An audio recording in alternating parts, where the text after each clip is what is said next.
안녕하세요. 저는 문기철이라고 합니다.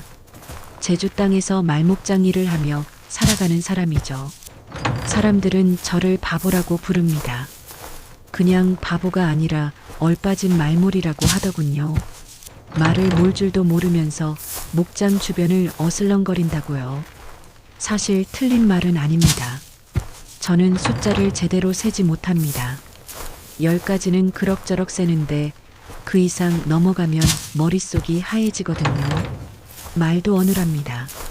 급하게 뭔가 설명하려고 하면 혀가 꼬이고 그러면 사람들은 더 크게 웃었습니다. 제주의 바람은 참 셉니다. 겨울이 되면 온몸을 휘감아 돌면서 뼛속까지 파고드는 것 같아요. 그 바람 속에서 저는 매일 아침 목장으로 향했습니다. 목장 주인은 저를 거들떠보지도 않았습니다. 그저 다른 일꾼들이 하기 싫어하는 허드렛 일을 던져줄 뿐이었죠.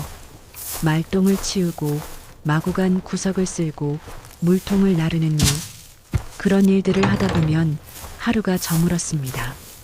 일을 마치고 나면 어김없이 얻어맞았습니다. 누가 때리는 건 아닙니다. 그냥 지나가던 젊은 일꾼들이 제 어깨를 툭툭 치면서 놀려댔어요. 기철이 형, 오늘은 말 몇 마리 셌어요? 5마리요? 하, 그거 3마리인데. 그러면 또 웃음이 터져 나왔습니다. 저도 함께 웃었습니다. 화낼 힘도 화낼 이유도 없었거든요. 밤이 되면 제 보금자리로 돌아갔습니다. 목장 끝자락에 있는 허름한 움막이었어요. 바람이 새어 들어오는 틈새를 헝겊으로 막아봐도 소용없었습니다. 그래도 그곳이 제가 기댈 수 있는 유일한 곳이었죠. 저는 그곳에서 매일 밤 같은 일을 반복했습니다. 품속에서 낡은 주머니를 꺼냈습니다. 천 조각이 너덜너덜해져서 언제 찢어질지 모를 지경이었어요. 그 안에는 동전 몇 잎이 들어 있었습니다. 저는 그걸 하나씩 꺼내 손바닥 위에 올려놓고 세었습니다. 1, 2, 3, 4. 그리고 다시 주머니에 넣고 또 꺼내서 세고 그렇게 밤이 깊도록 반복했습니다. 사람들은 이것도 비웃었습니다. 기철이가 또 돈 세고 있네. 그깟 푼돈 가지고 뭘 하려고 저러는 거야. 하지만 저는 멈출 수 없었습니다. 이 돈은 그냥 돈이 아니었거든요. 이건 제가 평생 모아온 약속이었습니다. 언젠가 반드시 데려와야 할 사람이 있습니다. 그 사람을 위해 저는 이 돈을 모으고 있었어요. 바보라는 소리를 들어도 매일 얻어맞고 놀림받아도 저는 그 약속을 잊은 적이 없습니다. 손가락으로 동전의 차가운 감촉을 느끼면 그 사람의 얼굴이 떠올랐습니다. 흐릿하지만 따뜻했던 그 미소가요. 바람이 움막을 흔들었습니다. 저는 주머니를 꼭 쥐고 눈을 감았습니다. 5일장이 서는 날이었습니다. 제주 장터는 사람들로 가득했어요. 생선 파는 아낙네들의 목소리, 곡식값을 흥정하는 소리, 아이들이 뛰어다니는 발소리. 그 모든 소리가 뒤섞여 장터 특유의 활기를 만들어냈죠. 저는 그날도 목장 일을 마치고 장터 구석을 어슬렁거리고 있었습니다. 사람들 틈에 섞여 있으면 조금이나마 따뜻했거든요. 그런데 갑자기 장터 한쪽이 소란스러워졌습니다. 사람들이 우르르 몰려가는 게 보였어요. 저도 따라갔습니다. 사람들 뒤에서 목을 빼고 보니 한 여인이 서 있었습니다. 낡은 저고리를 입고 있었어요. 옷감은 곳곳이 해져 있었고 먼지가 잔뜩 묻어 있었습니다. 머리는 반쯤 흐트러져 있었죠. 그런데 이상했습니다.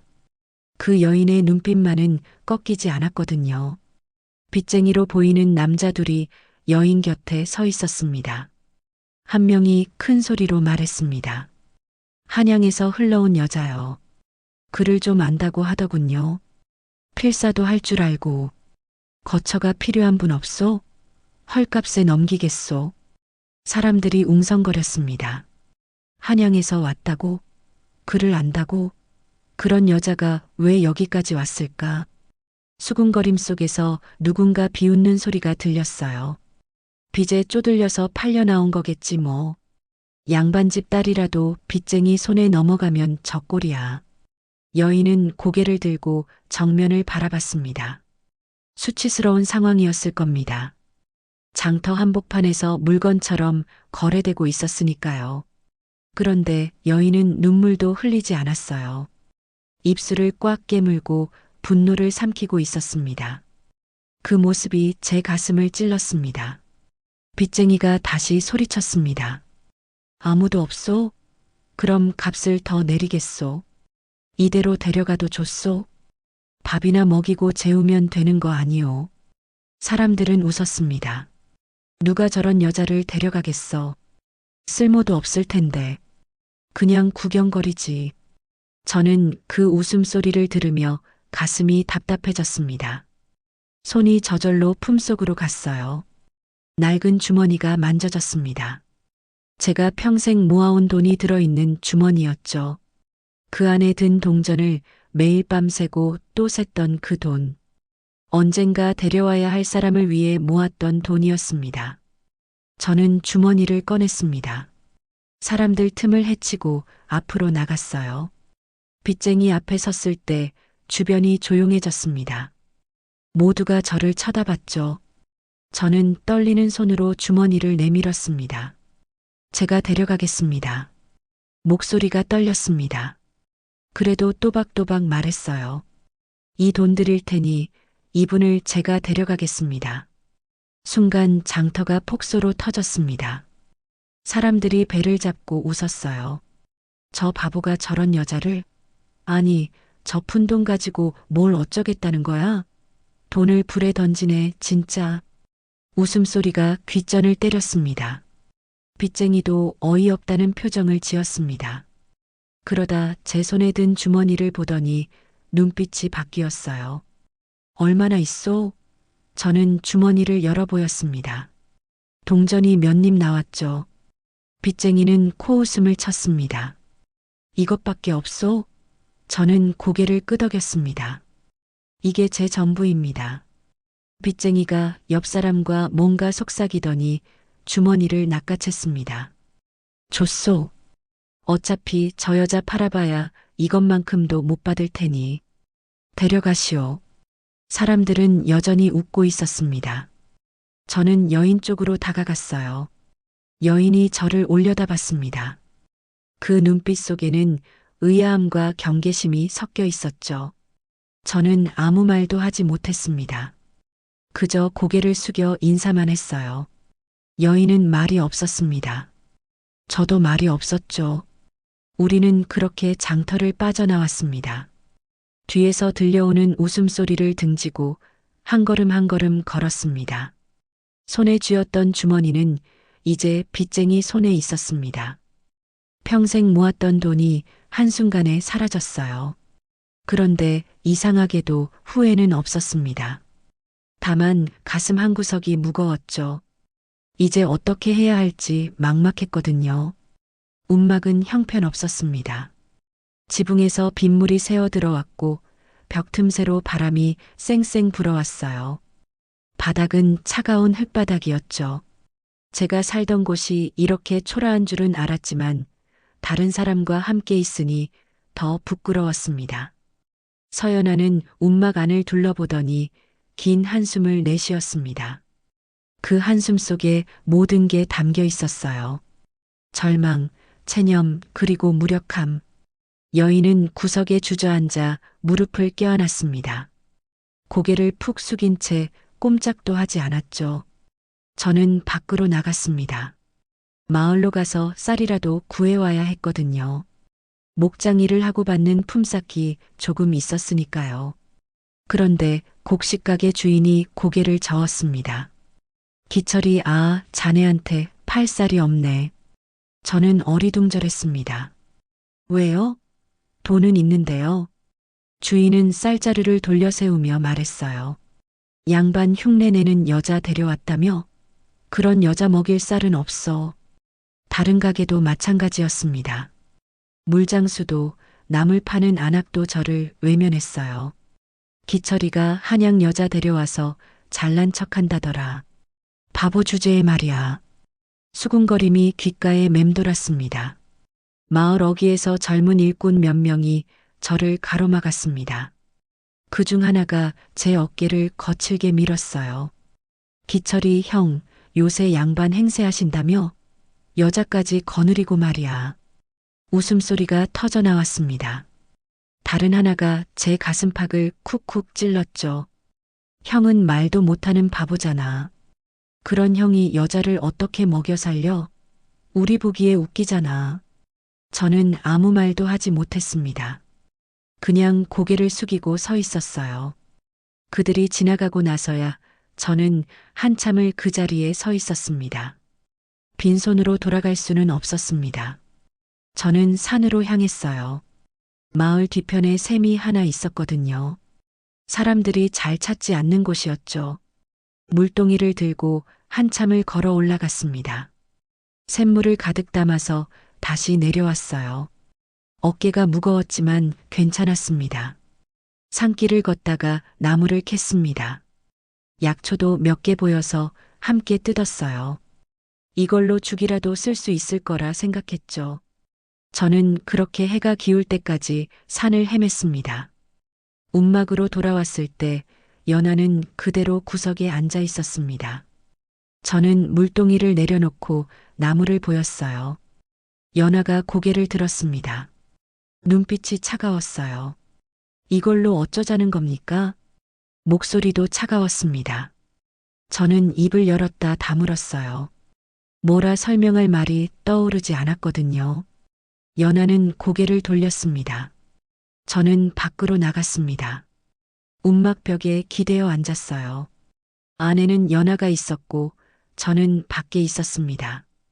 그게 맞는 것 같았거든요. 밤바람이 차가웠지만 참을 만했어요. 다음 날도 그 다음 날도 마찬가지였습니다.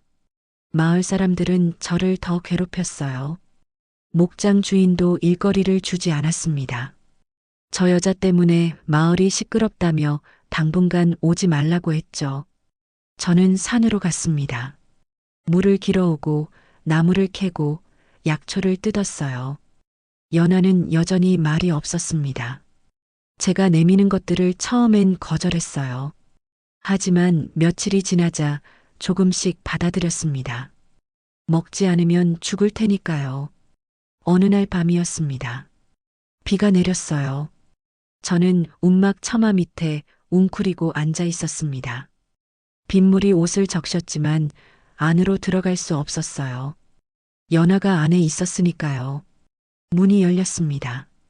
연하가 문틈으로 저를 내려다봤어요. 한참을 그렇게 서 있더니 조용히 말했습니다. 들어오세요. 저는 고개를 저었습니다. 괜찮습니다. 연하는 다시 말했어요. 비 맞으면 아프잖아요. 들어오세요. 저는 천천히 일어났습니다. 움막 안으로 들어갔죠. 연하는 구석으로 물러나 앉았고 저는 문 가까운 곳에 자리를 잡았습니다. 둘 사이에는 침묵만 흘렀어요. 그날 밤 저는 처음으로 지붕 아래서 잠들었습니다. 빗소리가 지붕을 두드렸고 움막 안은 조용했어요. 연하의 숨소리가 어둠 속에서 들렸습니다. 그 소리를 들으며 저는 눈을 감았습니다. 뭔가 조금 달라진 것 같았습니다. 아주 조금이었지만요. 소문은 빠르게 퍼졌습니다. 연하가 글을 안다는 것, 필사를 할 줄 안다는 것, 약초를 감별할 줄 안다는 것. 마을 사람들은 처음엔 비웃었지만 누군가 연하에게 글을 부탁했고 그 솜씨를 본 뒤로는 말이 달라졌어요. 그날도 저는 산에서 돌아오는 길이었습니다. 멀리서 움막 앞에 사람들이 모여 있는 게 보였어요. 가슴이 철렁했습니다. 뭔가 잘못된 일이 생긴 게 아닐까 싶었죠. 저는 서둘러 달려갔습니다. 사람들 사이로 한 남자가 서 있었습니다. 비단 두루마기를 입고 있었어요. 허리엔 비싼 천으로 만든 주머니가 달려 있었고 손에는 부채를 들고 있었죠. 고봉춘이었습니다. 마을에서 가장 큰 땅을 가진 대지주였어요. 고봉추는 연하를 내려다보고 있었습니다. 연하는 운막 문 앞에 서서 고개를 들고 그를 바라보고 있었어요. 두 사람 사이에 팽팽한 긴장이 흘렀습니다. 제가 다가가자 고봉춘이 저를 힐끗 보았습니다. 코웃음을 쳤어요. 아, 그 바보가 왔군. 자네가 이 여인을 데려온 사람이지? 저는 대답하지 못했습니다. 고봉춘은 다시 연하를 보며 말했습니다. 내 제안은 간단하오. 당신이 내 집으로 오시오. 그러면 비단 옷도 입을 수 있고 따뜻한 밥도 먹을 수 있소. 평생 편안하게 살 수 있다는 거요. 그는 품에서 돈주머니를 꺼내 흔들었습니다.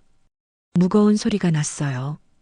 은전이 가득 들어있는 게 분명했습니다. 이것도 드리겠소. 당장 쓸 수 있는 돈이요. 어떻소? 이 바보와 함께 궁상 떨 것이요. 아니면 편하게 살 것이요. 주변 사람들이 웅성거렸습니다. 좋은 제안 아니냐. 저 여자가 여기서 뭘 할 수 있겠어. 그냥 가는 게 낫지. 속삭임이 사방에서 들려왔어요. 연하는 입을 열지 않았습니다. 저도 말이 없었죠. 고봉춘이 미소를 지었습니다. 그 미소가 소름 끼쳤어요. 생각할 시간을 드리겠소. 하루만 기다리겠소. 그때 제가 앞으로 나섰습니다. 목소리가 떨렸지만 또박또박 말했어요. 안 됩니다. 이분은 여기 계실 겁니다. 순간 주변이 조용해졌습니다. 고봉춘이 저를 돌아봤어요. 미소가 사라졌습니다. 그의 눈빛이 차갑게 변했죠. 뭐라고? 저는 다시 말했습니다. 안 됩니다. 고봉춘이 코웃음을 쳤어요. 바보 주제에 말대꾸를 하는군. 좋아, 그럼 이건 어떻소? 그는 품에서 낡은 문서 한 장을 꺼냈습니다. 종이는 누렇게 발에 있었어요. 펼쳐 보이는 그 문서에는 글자들이 빼곡히 적혀 있었습니다. 이게 뭔지 아시오? 연하의 얼굴이 하얗게 질렸습니다. 입술이 파르르 떨렸어요. 고봉춘이 천천히 읽기 시작했습니다. 한양 서씨 집안, 영모 혐의로 멸문. 가족 전원 처형. 단, 딸 하나 시신 미발견. 행방불명. 그는 문서를 접으며 연하를 똑바로 쳐다봤습니다. 당신이 그 딸이지? 몇 년이나 숨어 살았소? 역적의 딸이 떳떳하게 살 수 있다고 생각했소? 연하가 뒷걸음질 쳤습니다. 벽에 등이 닿았어요. 더 이상 물러날 곳이 없었죠. 고봉춘이 다가갔습니다. 이 사실을 관가에 알리면 당신은 끝이요. 아니, 당신뿐이 아니지. 역적을 숨긴 이 바보도 함께 끝나는 거요. 그는 저를 가리켰습니다. 역적을 숨기면 연좌제로 같이 죽소. 그것도 모르고 여자를 데려왔소? 저는 아무 말도 할 수 없었습니다. 연좌제라는 말의 의미는 알고 있었어요. 역적과 관련되면 온 집안이 멸망한다는 것. 그런데 연하가 그런 사람이었다니. 연하가 무릎을 꿇었습니다. 바닥에 주저앉아 고개를 떨구었어요. 어깨가 떨리기 시작했습니다. 목소리가 새어나왔죠. 나 때문에. 이 사람까지. 고봉춘이 만족스러운 표정을 지었습니다. 그는 돈주머니를 다시 흔들었어요. 내일 대답을 들으러 오겠소. 현명한 선택을 하시오. 당신 혼자만 희생하면 이 바보는 살 수 있소. 그는 돌아서서 떠났습니다. 사람들도 하나둘 흩어졌어요. 움막 앞엔 저와 연하만 남았습니다. 연하는 계속 바닥에 앉아 있었습니다. 고개를 들지 못했어요. 어깨가 흔들렸습니다. 울고 있는 게 분명했죠. 저는 그 옆에 조용히 앉았습니다. 아무 말도 하지 않았어요. 할 수 있는 말이 없었거든요. 다만 옆에 있어주는 것만이 제가 할 수 있는 전부였습니다. 해가 저물어 갔습니다. 어둠이 움막을 감쌌어요. 우리는 그렇게 한참을 앉아 있었습니다. 밤이 깊었습니다. 움막 안은 어둠에 잠겨 있었어요. 연하가 입을 열었습니다. 전 떠나겠습니다. 목소리가 차분했습니다. 이미 결심한 목소리였어요. 저는 고개를 들었습니다. 혼자 가시면 안 됩니다. 연하가 고개를 저었습니다. 여긴 당신이 사는 곳이잖아요. 제가 떠나야 당신은 살 수 있어요. 저는 입술을 깨물었습니다. 말이 목구멍까지 차올랐다가 다시 내려갔어요. 그런데 이상했습니다. 제 입에서 말이 흘러나왔거든요. 평소엔 더듬고 막히던 말들이 그날 밤엔 조금 다르게 나왔습니다. 옛날 이야기를 해도 될까요? 연하가 저를 바라봤습니다. 저는 천천히 말을 이어갔어요. 저는 원래 바보가 아니었습니다. 젊었을 때 한양에서 관아 일을 했어요. 심부름꾼이었죠. 높은 사람들의 말을 전하고 물건을 나르고 청소를 하는 일이었습니다. 그날 밤이 떠올랐습니다. 비가 내리던 밤이었어요. 관아는 소란스러웠습니다. 영모 사건이 터졌다는 소문이 돌았죠. 군사들이 움직이고 사람들이 끌려왔습니다. 저는 구석에서 청소를 하고 있었습니다. 그때 한 아이가 보였어요. 여자아이였습니다. 10살쯤 됐을까요? 창고 뒤에 숨어서 떨고 있었어요. 옷은 찢어져 있었고 얼굴은 눈물범벅이었습니다. 아이가 저를 봤습니다. 눈빛이 간절했어요. 살려달라는 눈빛이었죠. 저는 그 순간 결심했습니다. 이 아이를 빼내야겠다고. 그래서 아이를 자루에 숨겨 문 밖으로 데리고 나가려 했어요. 하지만 실패했습니다. 문지기가 자루를 열어보라고 했거든요. 저는 도망쳤습니다. 아이를 그 자리에 두고 혼자 도망친 겁니다. 비겁했죠?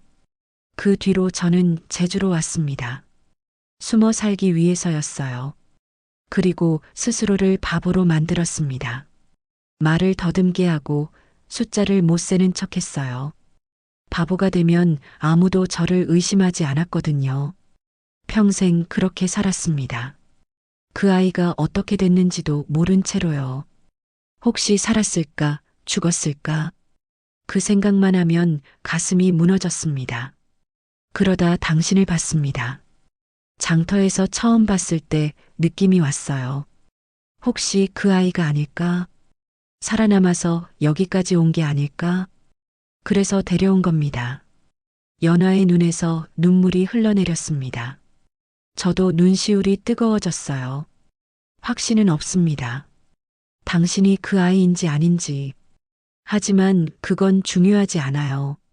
제가 그날 버린 아이든 다른 누구든 이번엔 놓치고 싶지 않습니다. 움막 안은 침묵에 잠겼습니다. 연하가 떨리는 목소리로 물었어요. 왜 그렇게까지 하시는 겁니까? 저는 고개를 숙였습니다. 속죄하고 싶어서입니다. 그날의 죄를 평생 짊어지고 살았으니까요. 이번엔 제대로 하고 싶습니다. 연하가 흐느꼈습니다. 어깨가 떨렸어요. 저는 그 모습을 가만히 지켜봤습니다. 할 수 있는 건 그것뿐이었거든요. 밤은 더 깊어갔습니다. 바람 소리만이 움막을 감쌌어요. 우리는 그렇게 아침을 기다렸습니다. 날이 밝았습니다. 저는 움막을 나와 목장으로 향했어요. 연하는 말리지 않았습니다. 그저 조용히 지켜볼 뿐이었죠. 목장은 여전히 바람이 거셌습니다. 말들이 울타리 안에서 풀을 뜯고 있었어요. 저는 그 사이를 천천히 걸었습니다. 특정한 말 한 마리를 찾고 있었거든요. 검은 갈기를 가진 말이었습니다. 오른쪽 앞다리에 흉터가 있었어요. 오래된 상처였습니다. 저는 그 흉터를 여러 번 봤었죠. 처음 봤을 때부터 이상하다고 느꼈습니다. 그 흉터는 칼에 베인 자국이었습니다. 말이 급히 달아나다가 생긴 상처가 아니었어요. 누군가 일부러 낸 것 같았죠. 그리고 그 모양이 묘하게 익숙했습니다. 저는 품속에서 작은 종이 조각을 꺼냈습니다. 연하가 간직하고 있던 인장을 몰래 베껴둔 것이었어요. 그 인장엔 특이한 문양이 새겨져 있었습니다. 말 흉터의 모양과 비슷했죠. 그날 밤 저는 다시 움막으로 돌아왔습니다. 연하는 구석에 앉아 있었어요. 저는 바닥에 흙을 파기 시작했습니다. 연하가 놀란 얼굴로 저를 봤죠. 뭐 하시는 겁니까? 저는 대답하지 않고 계속 파냈습니다. 얕은 곳에 묻어둔 나무 상자가 나왔어요. 상자를 열자 안에 종이 뭉치들이 들어 있었습니다. 필사본이었습니다. 제가 몇 년에 걸쳐 베껴둔 문서들이었어요. 관아의 기록, 땅 문서, 증언 내용들. 사람들은 제가 글을 읽지 못한다고 생각했지만 틀렸습니다. 저는 읽을 줄 알았어요. 연하가 다가왔습니다. 종이들을 내려다보더니 눈이 커졌어요. 이게 다 뭡니까? 저는 한 장을 펼쳐 보였습니다. 고봉춘이 얻은 땅 문서입니다. 그런데 이상한 점이 있어요. 이 땅은 원래 한양의 어느 집안 소유였습니다. 영모 사건으로 멸문당한 집안이었죠. 연하의 손이 떨렸습니다.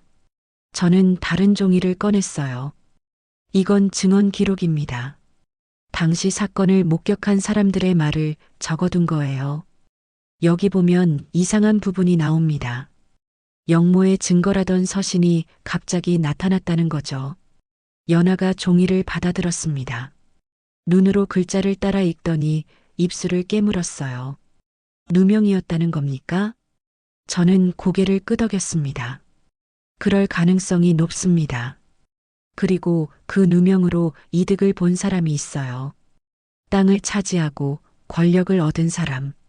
바로 고봉춘입니다. 연하가 주저앉았습니다. 종이를 움켜쥔 손이 하얗게 질렸어요. 저는 마지막 한 장을 꺼냈습니다. 이건 문서 이동 기록입니다. 영모 사건 서류가 어떻게 옮겨졌는지 추적한 거예요. 고봉춘이 그 서류를 빼돌렸다는 정황이 나옵니다. 연하가 고개를 들었습니다. 눈에 눈물이 가득했어요. 하지만 그 눈빛은 달랐습니다.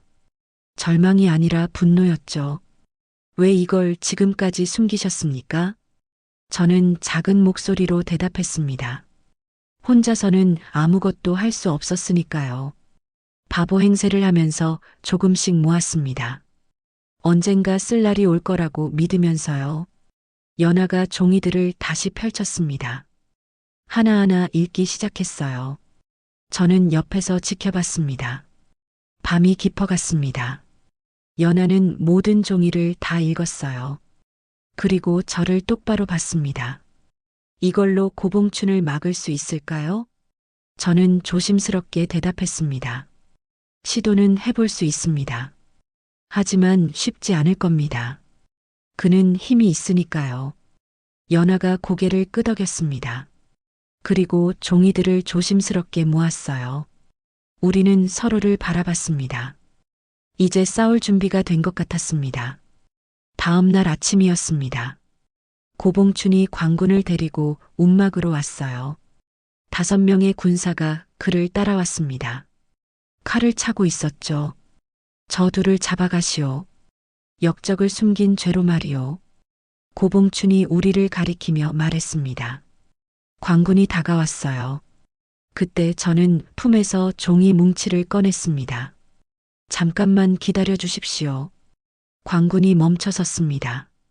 저는 종이를 들어 보였어요. 이것부터 보셔야 합니다. 관아에 제출하고 싶습니다. 고봉춘의 얼굴이 굳었습니다. 관군 중 하나가 종이를 받아들었어요. 펼쳐보더니 눈빛이 달라졌습니다. 이건 관아 문서 아니오? 저는 고개를 끄덕였습니다. 네, 그렇습니다. 사또께 직접 보여드려야 할 것 같습니다. 관군은 고봉춘을 돌아봤어요. 고봉춘이 소리쳤습니다. 그 바보 말을 믿는 것이오? 저자는 글도 못 읽소? 하지만 관군은 이미 의심하고 있었습니다. 우리는 관아로 끌려갔어요. 아니, 끌려간 게 아니라 함께 간 것이었습니다. 관아는 엄숙했습니다. 사또가 높은 자리에 앉아 있었어요. 회색 수염을 기른 중년의 관리였습니다. 눈빛이 날카로웠죠. 무슨 일이요? 광군이 종이 뭉치를 사또에게 올렸습니다. 사또가 하나씩 펼쳐 읽기 시작했어요. 얼굴이 점점 굳어갔습니다. 이게 다 무엇이오? 저는 앞으로 나섰습니다. 영모 사건과 관련된 기록입니다. 몇 년에 걸쳐 모은 것입니다. 사또가 저를 쳐다봤습니다. 그대가 바보 말몰이 아니었소? 저는 고개를 숙였어요. 그렇게 불렸습니다. 하지만 그건 제가 살아남기 위한 방법이었습니다. 고봉춘이 앞으로 나서려 했습니다. 하지만 광군이 막아섰어요. 사또가 손을 들어 정숙을 명했습니다. 이 여인, 앞으로 나오시오. 연하가 떨리는 걸음으로 나섰습니다. 사또가 종이 한 장을 내밀었어요. 이것을 읽어보시오. 연하는 종이를 받아들었습니다. 깊게 숨을 들이쉬더니 또박또박 읽기 시작했어요. 한양 서씨 집안, 영모 혐의로 기소됨. 증거는 서신 한 통. 그러나 서신의 도장이 위조된 것으로 추정됨. 목소리가 떨렸지만 멈추지 않았습니다. 연하는 계속 읽어내려갔어요. 문서 이동 기록에 따르면 사건 서류가 고봉춘에 의해 빼돌려진 정황 있음. 고봉춘은 이후 서씨 집안의 땅을 차지함. 사또의 눈빛이 날카로워졌습니다. 고봉춘을 똑바로 쳐다봤어요. 고봉춘, 이게 사실이요? 고봉춘이 황급히 부인했습니다. 아닙니다. 거짓입니다. 저 바보와 역적의 말을 믿으시겠습니까? 하지만 사또는 이미 종이들을 세밀히 살피고 있었습니다. 이 도장을 보시오. 관아의 것과 다르오. 그리고 이 서체, 위조된 흔적이 보이오. 사또가 서기를 불렀습니다. 기록을 가져오라고 명했어요. 얼마 후 오래된 장부들이 도착했습니다.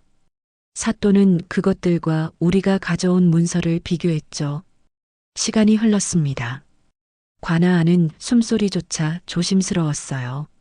사또가 마침내 입을 열었습니다. 고봉춘, 그대의 죄가 명백하오. 문서 조작과 내통, 그리고 무고한 집안을 멸문시킨 죄. 이는 상급에 보고되어야 하오. 고봉춘의 얼굴이 하얗게 질렸습니다. 무릎을 꿇으려 했지만 이미 늦었어요. 광군이 그를 붙잡았습니다. 사또가 연하를 보았습니다. 서씨 집안의 명예는 회복될 것이오. 그대 아버지는 역적이 아니었소. 연하의 눈에서 눈물이 흘러내렸습니다. 고개를 숙여 절을 올렸어요. 어깨가 떨렸습니다. 며칠 후 결과가 나왔습니다. 고봉춘은 재산 몰수와 유배 처분을 받았어요. 그가 빼앗았던 땅들은 원래 주인들에게 돌아갔습니다. 마을 사람들은 저를 다시 보기 시작했습니다. 바보가 아니었다는 것, 오히려 조용히 정의를 지켜온 사람이었다는 것. 그 소문이 퍼졌죠. 저는 여전히 말이 어눌했습니다. 숫자도 잘 못 셌어요.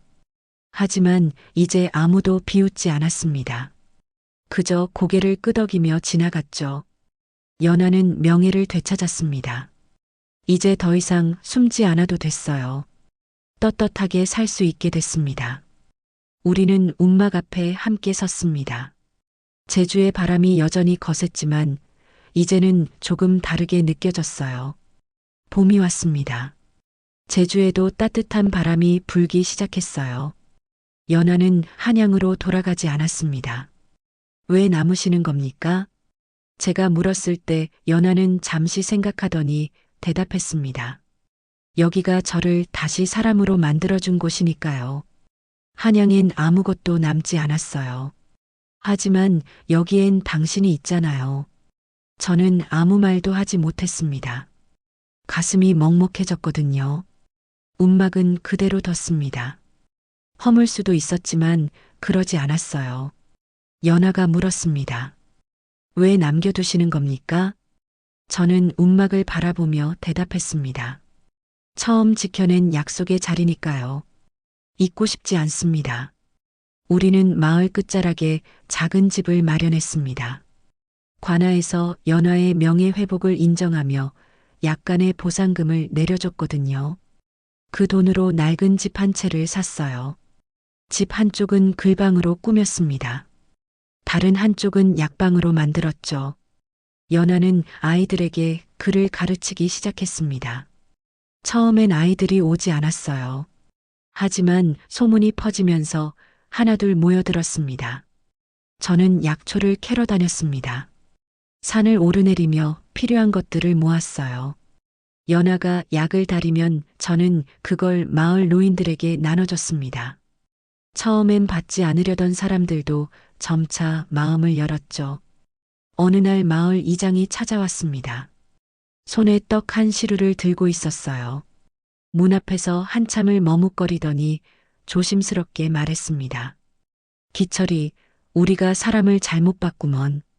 미안하네. 저는 고개를 저었습니다. 괜찮습니다. 이장은 떡을 내밀었어요. 앞으로 잘 지내세. 뭐 필요한 거 있으면 말하고. 이장이 돌아간 뒤 다른 사람들도 하나둘 찾아왔습니다. 곡식을 가져오기도 하고 생선을 놔두고 가기도 했어요. 말은 많지 않았지만 마음은 전해졌습니다. 글방엔 아이들 웃음소리가 가득했습니다. 연아가 글을 가르치는 목소리가 들렸어요. 맑고 또렷했습니다. 저는 마당에서 약초를 다듬으며 그 소리를 들었습니다. 저녁이면 우리는 함께 밥을 먹었습니다. 소박한 식사였지만 따뜻했어요. 연아가 물었습니다. 행복하신가요? 저는 고개를 끄덕였습니다. 네, 행복합니다. 연아도 미소를 지었습니다. 그 미소 속엔 평온함이 있었어요. 더 이상 두려워하지 않는 사람의 얼굴이었습니다. 계절이 바뀌었습니다. 여름이 왔고, 가을이 왔고, 다시 겨울이 왔어요. 글방은 여전히 아이들로 북적였고, 약방엔 마을 사람들이 찾아왔습니다. 저는 더 이상 바보 말몰이가 아니었습니다. 사람들은 저를 기철이라고 불렀어요. 그냥 이름으로요. 그것만으로도 충분했습니다. 어느 날 저녁 연아가 말했습니다. 우리 잘 살고 있는 것 같아요. 저는 고개를 끄덕였습니다. 크게 성공한 건 아니었어요. 부자가 된 것도 아니었죠. 하지만 매일이 따뜻했습니다. 존중받는 하루하루였어요. 제주의 바람은 여전히 거셌습니다. 하지만 이제 그 바람이 차갑게 느껴지지 않았어요. 우리를 감싸는 것 같았거든요. 움막은 여전히 그 자리에 있었습니다. 가끔 그곳에 가서 앉았어요. 처음 시작했던 곳을 잊지 않기 위해서였습니다. 그렇게 우리는 살아갔습니다. 조용하지만 단단하게 함께요. 여기까지 은빛 이야기였습니다. 오늘의 이야기가 마음의 작은 여운으로 남았기를 바랍니다. 다음 이야기에서도 조용히 진심으로 찾아뵙겠습니다. 고맙습니다. 구독과 좋아요 부탁드립니다. 감사합니다.